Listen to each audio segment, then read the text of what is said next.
Hello friends, જય શ્રી કૃષ્ણ.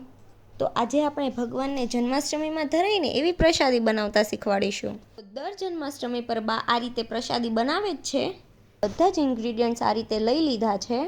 તો અહીંયા આપણે એક આ રીતનું જાડા તળિયાવાળું લોયું લેવાનું છે અને તેમાં એક મોટી ચમચી જેટલું ઘી ઉમેરવાનું છે.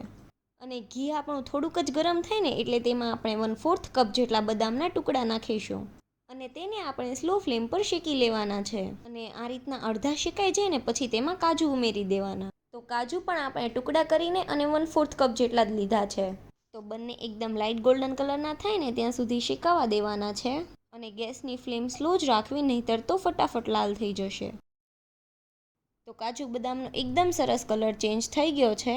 તો ગેસની ફ્લેમ બંધ કરી દેવાની છે અને બધા જ કાજુ બદામ આપણે બીજા વાસણમાં લઈ લેવાના છે. અને ફરીથી તેમાં 2 થી 3 ચમચી જેટલું ઘી નાખવાનું છે અને ઘીને આપણે તળવા માટે ગરમ થાય ને એટલું ગરમ થવા દેવાનું છે. અહીંયા 2 ગુંદરના દાણા નાખીને જોઈ લઈએ કે આપણું ઘી પરફેક્ટ ગરમ થઈ ગયું છે કે નહીં. તો ગુંદર આપણો તરત જ ફૂલી જાય છે એટલે ઘી પરફેક્ટ ગરમ થઈ ગયું છે. હવે આપણે મીડિયમ ફ્લેમ પર ગુંદરને તળી લેવાનો છે. તો ગુંદર અહીંયા આપણે 2 ટેબલ સ્પૂન જેટલો લીધો છે. તો આ રીતે થોડો ગુંદર નાખીને બધો જ ફૂલી જાય એટલે બારો લઈ લેવાનો અને બધો જ ગુંદર આપણે આ રીતે તળી લેવાનો છે. તો તે જ ઘીમાં આપણે પોણા બાઉલ જેટલો ભાખરીનો કરકરો લોટ ઉમેરીશું અને ગેસની ફ્લેમ આપણે સ્લો રાખવાની છે અને સ્લો ફ્લેમ પર જ આપણે લોટને શેકી લેવાનો છે. તો લોટને આપણે વધારે ઘીમાં નથી શેકવાનો, આ રીતે કોરોમોરો રહીને એવો જ શેકવાનો છે અને લોટનો થોડો કલર ચેન્જ થાય ને ત્યાં સુધી શેકી લેવાનો છે. તો તમે જોઈ શકો છો કે આપણા લોટનો કલર ચેન્જ થઈ ગયો છે અને આ રીતનો લોટ શેકાઈ જાય ને એટલે તેને બીજા વાસણમાં લઈ લેવાનો. આમાં રહેવા દઈશું ને તો તે તળિયેથી દાજી જશે કે આપણે લોટમાં ઘી ઓછું નાખ્યું છે ને એટલે. તે જ કઢાઈને સાફ કરીને તેમાં આપણે અડધા બાઉલ કરતાં થોડો ઓછો ગળ લેવાનો છે. તો ગળ અત્યારે થોડો મેલ્ટેડ ફોર્મમાં છે વાતાવરણના હિસાબે, અને તમારો કઠણ ગળ હોય તો તમારે વાતરીને લેવો. એમાં આપણે 2 મોટી ચમચી ભરીને થીણું ઘી નાખીશું. તો તેમાંથી આપણે 2 ચમચી જેટલું વધ્યું છે, બાકી બધું ઉમેરી દીધું છે.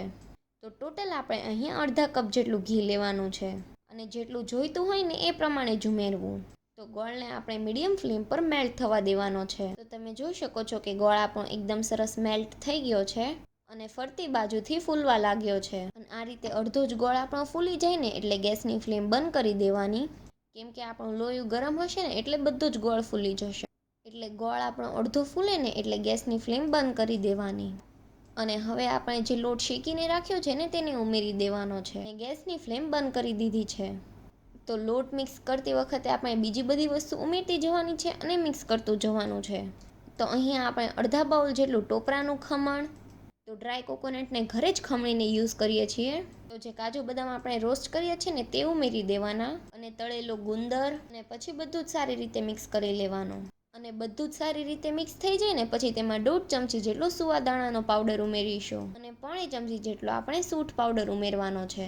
અને બધું જ આપણે સારી રીતે મિક્સ કરી લેવાનું છે અને ઘી લગાવેલી ચોકીમાં બધું જ પાથરી દેવાનું છે. તો તમારે ઢીફલી ન પાડવી હોય અને એમનેમ રાખવું હોય તો પણ ચાલે, પણ અત્યારે અમે ઢીફલી પાડીએ છીએ. તો આ રીતે તેને ચોકીમાં સેટ કરી લેવાનું છે અને બાઉલમાં પાછળ ઘી લગાવીને આ રીતે દબાવી દેવું એટલે ઉપરથી એકદમ સરસ સેટ થઈ જશે. અને ઉપરથી આપણે ગાર્નિશ માટે થોડા કાજુ બદામ અને પિસ્તા ઉમેરીશું. આઠમના દિવસે કૃષ્ણ ભગવાનને ધરાય એવી તમે સુખડી કયો કે પંજરી કયો તૈયાર થઈ ગઈ છે. અમારી ઘરે હર આઈટમે આ રીતે જ પ્રસાદી ભગવાનને ધરવા માટે બને છે અને તમે કઈ રીતે બનાવો ને તે અમને કોમેન્ટમાં જરૂરથી જણાવજો. તો હવે આપણે સુખડીને કટ કરી લેવાની છે. તો આને તમે તરત જ કટ કરી લેજો, નહીંતર તો કઠણ થઈ જશે ને તો પછી કટ નહીં થાય. આપણે પાક લીધો છે ને એટલે સુખડી આપણે થોડી કડક જ બને છે, પણ ખાવામાં ખૂબ જ ટેસ્ટી અને સોફ્ટ લાગે છે. તો હવે આપણે ભગવાનને ભોગ ધરાવી દઈએ. તો અહીંયા આપણે તુલસી પત્ર મૂકીને ભગવાનને આપણે ધરાવી દીધી છે. અને જો તમને આ રેસીપી ગમી હોય તો વિડીયોને લાઇક કરજો, શેર કરજો અને અમારી ચેનલને સબસ્ક્રાઈબ કરી દેજો. Thanks for watching.